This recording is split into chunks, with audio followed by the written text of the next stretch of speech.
So hey guys, welcome back to our own YouTube channel civil technical. और दोस्तों, आज का वीडियो में हम लोग ये जानने वाले हैं कि अगर आप 2024 में 1000 स्क्वायर फीट का स्लैब कास्ट कराने जाते हो तो टोटल कंस्ट्रक्शन कॉस्ट क्या रहेगा, लेबर रेट क्या लगेगा, शटरिंग का क्या रेट है, रीइंफोर्समेंट कितना लगने वाला है, कितनी डाया का आपको रीइंफोर्समेंट यूज़ करना है, कितना कॉन्क्रीट का, सारी चीज़ें, कॉन्क्रीट मतलब cement, sand, aggregate, steel, each and everything, जितनी भी चीज़ें स्लैब कास्टिंग के दौरान यूज़ में आएगा उन टोटल का कॉस्ट एनालिसिस करके देखने वाले हैं कि 2024 में अगर 1000 स्क्वायर फीट का आपका स्लैब एरिया है तो टोटल कंस्ट्रक्शन कॉस्ट क्या पड़ने वाला है, लेबर प्लस मटेरियल। तो वीडियो में आगे बढ़ने से पहले एक छोटी रिक्वेस्ट है दोस्तों, अगर आप हमारे चैनल पे नए हो तो प्लीज़ हमारे चैनल को सब्सक्राइब कीजिए, बेल आइकन को दोस्तों प्रेस कीजिए, इससे आपको हमारे लेटेस्ट अपडेट हमेशा से पहले मिलते रहेंगे। तो दोस्तों, सबसे पहले ना कुछ चीज़ों को समझ लेते हैं। एक चीज़ मैं आपको बताता हूँ, 1000 स्क्वायर फीट देखकर ये मत सोचना कि मेरा तो 1200 स्क्वायर फीट का है, 1000 स्क्वायर फीट का नहीं है, 1500 स्क्वायर फीट का, 800 स्क्वायर फीट का, तो मुझे इस वीडियो में कैसे मालूम चलेगा।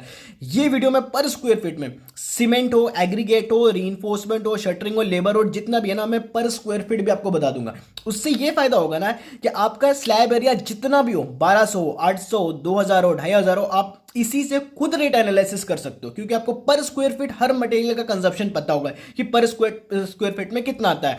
आपका जितना भी स्क्वायर फीट होगा सिंपली आपको मल्टीप्लाई करते जाना। मैं आपको समझा दूंगा, मैंने यहाँ पे as an example 1000 square feet पकड़ लिया समझाने के लिए।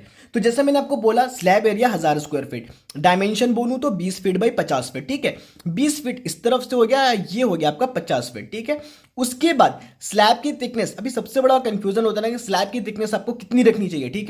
तो आप 4 इंच से लेकर 6 इंच तक कर सकते हो। 4 इंच पकड़ो, 5 इंच पकड़ लो और 6 इंच।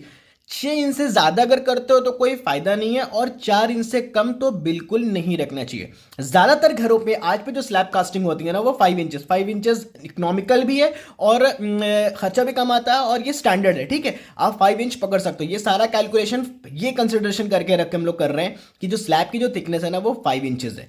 उसके बाद जो इंपॉर्टेंट चीज एक और आता है कि ग्रेड ऑफ कंक्रीट, किस ग्रेड की कंक्रीटिंग छत ढलाई में इस्तेमाल करना चाहिए। तो मैं आपको बता दूं दोस्तों, M20 यूज करना है। किसी भी, कोई भी आप आरसीसी उठा लो, कॉलम हो, बीम हो, जितने भी आरसीसी स्ट्रक्चर है, M20 के नीचे यूज नहीं करना चाहिए। M20 का जो रेशियो होता है दोस्तों, यहां पे लिखा है 1:3। एक पार्ट है आपका सीमेंट, 1.5 पार्ट है आपका सैंड, और 3 पार्ट है एग्रीगेट। कहने का मतलब है कि अगर आप 1 तगाड़ी सीमेंट यूज कर रहे हो ना, तो 1.5 तगाड़ी आपको उसमें बालू मिलाना है, और आपका 3 तगाड़ी चला जाएगा आपका एग्रीगेट। ये इस रेशियो का मतलब होता है। रेशियो बोल दूं तो M20। तो सबसे पहले तो हम लोग बात करते हैं सीमेंट। सीमेंट कितना लगेगा हर एक स्क्वायर फीट में दोस्तों। जब आप स्लैब कास्ट करते हो ना, तो 0.09 बैग के हिसाब से सीमेंट कंज्यूम हो जाता है। हर एक स्क्वायर फीट में 0.09 बैग लग जाएगा, ठीक है। टोटल हमारा 1000 स्क्वायर फीट है, तो 0.09 को अगर आप 1000 से गुना कर दो तो ना, तो वो हो जाता है 90 बैग, ठीक है। मतलब 1000 स्क्वायर फीट में 90 बैग आपका सीमेंट लग जाएगा। अभी इसका रेट क्या है दोस्तों, 350 से चालू होता है, 400 420 तक जाता है, ठीक है। अच्छे जो ब्रांड के सीमेंट आते हैं, जैसे कि आप एसीसी ले सकते हो, दलमिया ले सकते हो, कॉन्क्रीटो ले सकते हो, F2R ले सकते हो, ये अच्छे ब्रांड से। नीचे चले जाओगे ना, 250 रुपया भी आपको सीमेंट मिल जाएगा, 300 रुपये ही मिलेगा दोस्तों, लेकिन उसकी क्वालिटी अच्छी नहीं होती। जो स्ट्रेंथ उसको मिलना चाहिए वो अचीव नहीं कर पाता दोस्तों। तो आपको हमेशा अच्छे क्वालिटी का सीमेंट लेना है। तो मैं ऑन एन एवरेज 380 पकड़ लेता हूँ, ठीक है। 380 रुपया पर बैग। तो एक बैग की कीमत 90 है, तो टोटल एक बैग की कीमत 380 है, तो टोटल कितना हो जाएगा, 380 इंटू 90 से आप गुना कर दो तो वो हो जाएगा 34,200 फॉर सीमेंट बैग। नेक्स्ट दोस्तों, सैंड यानी कि बालू। एक स्क्वायर फीट में स्लैब की ढलाई में 0.163 CFT बालू कंज्यूम होता है हर स्क्वायर फीट में, ठीक है। 0.163 CFT। हमारा 1000 स्क्वायर फीट था, तो उसको 1000 से हमने गुना किया तो वो हो गया 163 CFT। सपोज दोस्तों कि आपका 1000 स्क्वायर फीट ना होकर आपका सपोज कि 1200 स्क्वायर फीट है, तो कितना हो जाएगा 0.163। सिंपली आपको क्या करना है, 1200 से गुना कर देना है। ये आ गया दोस्तों बालू के 195.6, यानी कि 196 CFT आपका बालू लग जाएगा, ठीक है। वहीं अगर आप सपोज कि आपका 800 स्क्वायर फीट हो, इंटू 800 कर दो, मतलब देख रहे हो ना, बहुत सिंपल है। आप इस तरीके से खुद भी निकाल सकते हो। 130 पॉइंट 131 CFT आपका बालू लग जाएगा इस तरीके से। पर स्क्वायर फीट में दिखा दे रहा हूँ कंजप्शन कितना होता है। तो 163 CFT बालू लगा। रेट है दोस्तों 72 रुपया पर CFT, ठीक है। तो टोटल कितना हो जाएगा, 72 इंटू 163 कर दो तो वो हो जाता है 11,736, ठीक है। 11,736 रुपया बालू के लिए। उसके बाद आता है दोस्तों एग्रीगेट। 3 पार्ट एग्रीगेट भी है, ठीक है। गिट्टी, यानी कि गिट्टी का जो कंजप्शन रेट है ना, वो है 0.326 CFT पर स्क्वायर फीट, हर एक स्क्वायर फीट में 0.3226 CFT के हिसाब से एग्रीगेट कंज्यूम होता है। टोटल हमारा 1000 स्क्वायर फीट है, तो कुछ नहीं करना होगा, 1000 से गुना कर देना होगा। आपका मान लो 2500 है, तो आप 2500 से मल्टीप्लाई कर दो, पता चल जाएगा कि कितना लगने वाला है। हमने मल्टीप्लाई किया तो वो निकल के आएगा 326 CFT। रेट है दोस्तों 85 रुपया पर CFT। थोड़ा बहुत ये आगे पीछे हो सकता है दोस्तों, लेकिन ज़्यादा का फर्क नहीं मिलेगा। बहुत ज़्यादा होगा तो 5 से 8 रुपया पर CFT का फर्क मिल सकता है, इससे ज़्यादा नहीं। 85 रुपीज़ पर CFT है, तो दोनों को जब मल्टीप्लाई करेंगे तो टोटल मिल जाएगा, ठीक है। तो 85 इंटू 326 कर दे तो वो हो जाता है 27,710 रुपीज़ फॉर एग्रीगेट। उसके बाद बात करते हैं स्टील यानी कि सरिया। तो सबसे पहले तो ये समझ लो कि सरिया देना कितने का है, ठीक है। 10 mm देना, 8 mm देना, 12 mm देना दोस्तों। तो घर के लिए आप 10 और 8 का सरिया मिला के दे सकते हो। 10 और 8 का कहने का मतलब ये है कि देखो स्लैब में क्या होता है ना, ये आपका होता है शॉर्टर स्पान, ये होता है आपका लॉन्गर स्पान। शॉर्टर स्पान में मेन बार को डाला जाता है, मतलब कि ये जो ऐसे ऐसे जो बार आपका शॉर्टर स्पैन में जो बिछा हुआ है ना, वो आपका मेन बार है। और मेन बार में जो आपको जो इसका डाया रखना है स्टील का, वो रखना है दोस्तों 10 mm, ठीक है। 10 mm से कम नहीं रखना है, ठीक है। 12 mm भी दे सकते हो, लेकिन 10 mm भी काम चल जाएगा, ठीक है। घर के लिए 10 mm सफिशियंट है। वहीं अगर आप लॉन्गर स्पान, ये जो आपका लॉन्गर स्पान है 50 फीट वाला, वो होता है, उसमें आपको डिस्ट्रीब्यूशन बार डालना होता है, जो कि आपके मेन बार के ऊपर आएगा। ये नीचे रहेगा, इसके ऊपर आपका डिस्ट्रीब्यूशन बार आएगा। ये हो गया मेन बार, इसके ऊपर आएगा डिस्ट्रीब्यूशन बार, जो लॉन्गर स्पान में जा रहा है। तो डिस्ट्रीब्यूशन बार दोस्तों आपको 8 mm देना है, ठीक है। मतलब 10 और 8 का सरिया मिलाकर आपको अपने छत को ढलाई करना है, ठीक है। इसमें आपका 10 mm मेन बार होगा जो नीचे होगा, और उसके ऊपर होगा वो होगा 8 mm। दूसरी चीज ना, स्पेसिंग आपको थोड़ी सी मेंटेन करनी। देखो इस बार से इस बार की दूरी, इस बार से इस बार की दूरी, ये जो डिस्ट्रीब्यूशन बार है, एक डिस्ट्रीब्यूशन बार, उसके बाद दूसरा डिस्ट्रीब्यूशन बार, उसके बाद तीसरा हुआ। तो स्पेसिंग क्या रखना है आपको, मेन बार मतलब दोनों तरफ, बोथ वे, इस तरफ भी और इस तरफ भी आप जब सरिया डालोगे तो आपको 6 inch, maximum 6 inch center to center spacing रखना है, ठीक है। 6 इंच, ठीक है। एक सरिया से दूसरे सरिया की जो दूरी रहेगी वो 6 इंच दोनों तरफ। डिस्ट्रीब्यूशन बार भी डालोगे तो भी वही स्पेसिंग रखना है, और अगर आप मेन बार डालते हो तो भी वही स्पेसिंग आपको मेंटेन करनी है। तो उसके अकॉर्डिंग क्या होता है ना दोस्तों, पर स्क्वायर फीट में 0.633 kg कंज्यूम हो जाता है स्टील, 0.633 kg, ठीक है। तो अगर 1000 स्क्वायर फीट है तो कितना हो जाएगा, गुना कर देंगे 1000 से, तो ये हो जाता है 633 kg, ठीक है। सपोज कि 1000 स्क्वायर फीट ना होकर मेरा 15 स्क्वायर फीट होता, तो क्या होता, 0.633, ये तो पर स्क्वायर फीट में, एक स्क्वायर फीट में इतना होता है। तो टोटल यहाँ पे 1500, तो 1500 के लिए 1500 से इसको मल्टीप्लाई कर दो, देखो रिजल्ट आ गया ना 949, मैंने भी 950, 950 मान लेते हैं हम लोग, ठीक है। 950 kg अगर आपका 1500 स्क्वायर फीट का अगर स्लैब एरिया है, तब वहां पे आपका 950 kg स्टील कंज्यूम हो जाएगा। मेरा 1000 स्क्वायर फीट था तो 633 kg स्टील कंज्यूम होगा। रेट है दोस्तों 60 रुपए पर kg। मैंने जैसे बोला ना, ये स्टील सैंड, इसमें थोड़े से जो रेट के है ना वेरिएशंस मिल सकते हैं, बहुत ज्यादा नहीं, 2 रुपया इसमें स्टील में तो 1 से 2 रुपए का वेरिएशन ही बहुत ज्यादा होता है। 1 से 2 रुपया ज्यादा, यह हो सकता है 1-2 रुपया आपको कम मिले। यहाँ 60 है तो हो सकता है कि आप जहां पे ले रहे हो वहां पे आपको 58 या 59 मिल जाए, या 61 या 62 भी मिल सकता है, ज्यादा नहीं, ठीक है।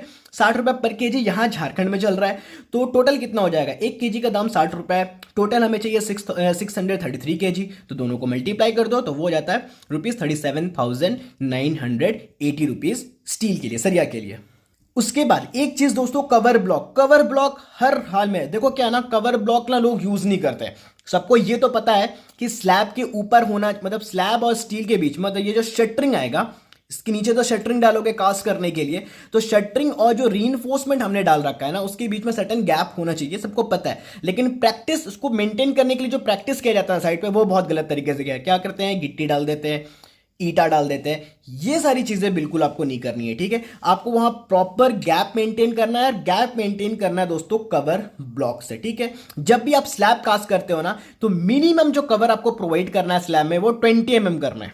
20 mm से कम बिल्कुल भी नहीं होना चाहिए, ठीक है। मतलब 20 mm का आपको कवर ब्लॉक डालना है कि आपके शटरिंग और जो रीइंफोर्समेंट है उसके बीच में आपका 20 mm का कवर आ जाए, ताकि जब भी आप इसमें कंक्रीट पोर करोगे ना, तो नीचे कंक्रीट चला जाएगा, मतलब 20 mm नीचे कंक्रीट रहेगा, और आपके स्टील को, रीइंफोर्समेंट को सही तरीके से कवर मिलेगा। कवर नहीं मिलने की वजह से क्या होता है ना, कि जब भी ये शटरिंग आप रिमूव करोगे तो बहुत स्टील आपको हो सकता है कि वो एक्सपोज होता हुआ दिखे, बाहर दिख जाए, सही से कंक्रीट जाएगा नहीं, क्योंकि गिट्टी जो है वो 20 mm यूज कर रहे हो आप। और जिससे क्या होगा कि इसमें मॉइस्चर इफेक्ट आएगा, मॉइस्चर इफेक्ट आएगा इसमें, रस्टिंग चालू होगा, कोरिजन चालू हो जाएगा। कोरिजन स्टील को एक तरह से गला देता है, धीरे धीरे खत्म कर देगा, और एक बार लगना ये चालू होता है तो पूरे स्टील में ये फैलता चला जाता है। इतना इंपॉर्टेंट होता है सही तरीके से कवर ब्लॉक प्रोवाइड करना, ठीक है। तो आपको उसको कवर ब्लॉक आपको प्रोवाइड कर देना है। कवर ब्लॉक 20 mm का आपको यूज करना है। उसके बाद जो रेट है दोस्तों, रेट बहुत ज्यादा भी नहीं है कवर ब्लॉक का, 3 रुपया पर ब्लॉक, ठीक है। बस आपको कवर ब्लॉक लेते हुए एक चीज सुनिश्चित कर लेना दोस्तों कि जिस ग्रेड की कंक्रीट आप बना रहे हो कास्टिंग के लिए, कवर ब्लॉक जिस कवर ब्लॉक भी कंक्रीट से ही बनता है, वो भी आपको उतने ही ग्रेड का यूज करना है, ठीक है। तो यहां पे दोस्तों 3 रुपया पर ब्लॉक, ठीक है। तो टोटल जो 350 ब्लॉक, ये अगर आपका 1000 स्क्वायर फीट है ना दोस्तों, तो 350 ब्लॉक लगभग आपका 1000 स्क्वायर फीट में लग जाएगा, ठीक है। तो 3 रुपया पर ब्लॉक है, तो टोटल कितना हो जाएगा, 350 इंटू 3 कर देते हैं तो वो हो जाता है 1050 रुपीज इन कवर ब्लॉक। ज्यादा नहीं है, लेकिन इसके एप्लीकेशन देखोगे ना, एडवांटेजेस देखोगे तो काफी ज्यादा है, ठीक है। 1000 रुपया इतना खर्च कर रहे हो तो 1000 रुपया खर्च करने में क्या जाता है। उसके बाद दोस्तों बाइंडिंग वायर, ये जो रीइंफोर्समेंट है, मेन बार डिस्ट्रीब्यूशन बार, तो इन दोनों को बांधना पड़ता है, बाइंड करना पड़ता है, ठीक है। तो इसको बाइंड करने के लिए हमें बाइंडिंग वायर की जरूरत पड़ती है, ठीक है। ये जानना ही बहुत जरूरी होता है दोस्तों कि कितना बाइंडिंग वायर लगना चाहिए। होता क्या है ना कि आपको ठेकेदार है जो भी शटरिंग वहां पे कर रहा है, जो बार बेंडर है जो इसको बांध रहा है, वो आपसे कुछ भी मंगाते रहेगा कि इतना केजी लिए, ये इतना केजी लिए, लेकिन कितना वेस्ट हो रहा है, कितना वो घर लेके जा रहा है, वो कैसे मालूम चलेगा। कितना वेस्ट कर दे रहा है, मतलब यूज कम करना चाहिए। लंबा का तार काट लोगे भाई तो वेस्ट होने लगेगा, जितना रिक्वायरमेंट है उतना ही लगना चाहिए। तो उसको पता कैसे करें, तो पता करने का दोस्तों तरीका ये है ना कि 0.008 केजी के हिसाब से वायर खर्च होता है बाइंडिंग वायर। स्लैब की जो रीइंफोर्समेंट है इसमें बीम भी इंक्लूड है, जो बीम बांधोगे आप उतना लग जाता है, ठीक है। तो टोटल आपका 1000 फीट है, एक स्क्वायर फीट में 0.008 केजी कंज्यूम होगा। हमारा 1000 स्क्वायर फीट था तो इंटू 1000, यानी कि 8 केजी में दोस्तों उसको सारा ये काम करना है। अगर ये 10 केजी लगा रहा है तो या तो वो वायर घर लेके चला जा रहा है, घर लेके चले जाते हैं वो लोग, थैला में डाल लेंगे, जाके उसको बेच देंगे, या फिर वो ज्यादा यूज कर दे रहा है, वेस्टेज ज्यादा कर रहा है, ठीक है। 8 केजी से 9 केजी चल सकता है, लेकिन जहां 10-11 केजी होने लगेगा दोस्तों, तो हमें समझ जाना है कि या तो ज्यादा वेस्टेज हो रहा है या तो चोरी हो रही है बाइंडिंग वायर की, ठीक है। 8 केजी रेट दोस्तों 100 रुपया पर केजी, रिक्वायरमेंट है 8 का, 100 इंटू 8 कर दो, वो जाता है 800 रुपया फॉर बाइंडिंग वायर। उसके बाद है दोस्तों electrical conduits pipe, PVC pipe. Casting से पहले आपके नीचे में जितना भी वायरिंग होने वाला, उससे पहले आपको पीवीसी पाइप डालना पड़ता है कास्टिंग से पहले।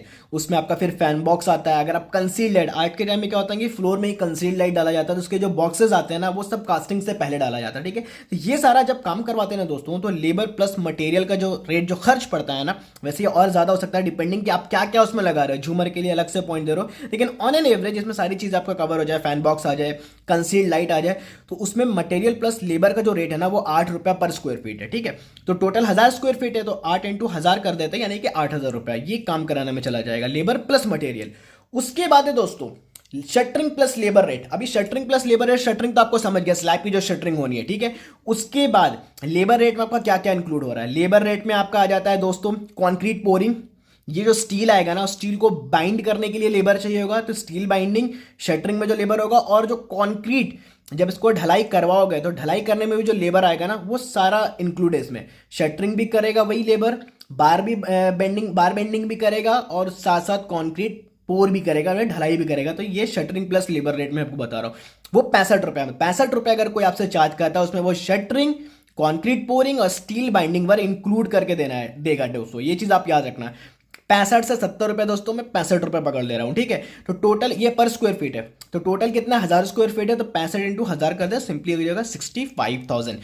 इन सबको टोटल करके देखते हैं दोस्तों कितना आता है, ठीक है। यानी कि सीमेंट हो गया, सैंड हो गया, एग्रीगेट, सबको एक बार में टोटल कर देते हो, वो हो जाता है 1,86,476। इतना कंज्यूम हो जाएगा दोस्तों 1000 स्क्वायर फीट का, अगर आप छत ढलवाते हो 2024 में। तो इस तरीके से दोस्तों रेट एनालिसिस करते हैं। अब इससे क्या होगा कि पर स्क्वायर फीट मैंने आपको बता दिया, आप अपने हिसाब से जितने भी स्क्वायर फीट का आपका स्लैब एरिया होगा, हर एक के लिए पर स्क्वायर फीट में हर डेटा है, आप इसको रख लो। व्हाट्सएप ग्रुप में ज्वाइन नहीं किया तो व्हाट्सएप ग्रुप में ज्वाइन कर लो, वहां पे मैं इसका स्क्रीनशॉट डाल दूंगा, वहां से स्क्रीनशॉट का पीडीएफ डाल दूंगा, वहां से डाउनलोड करके देख सकते हो, खुद से इसको बनाने में ईजी हो जाएगा। अदरवाइज दोस्तों कभी भी कोई भी डिटेल आपको चाहिए, कुछ भी जानना हो रिगार्डिंग योर हाउस कंस्ट्रक्शन, तो ये हमारा कॉन्टैक्ट नंबर है दोस्तों, यहाँ पे हमें कांटेक्ट कर सकते हैं, व्हाट्सअप कर सकते हैं। अदरवाइज दोस्तों अगर हमारा कंटेंट आपको अच्छा लगता है तो प्लीज हमारे वीडियो को लाइक कीजिए, चैनल को सब्सक्राइब कीजिए और अपने दोस्तों के साथ शेयर कीजिए। Thank you.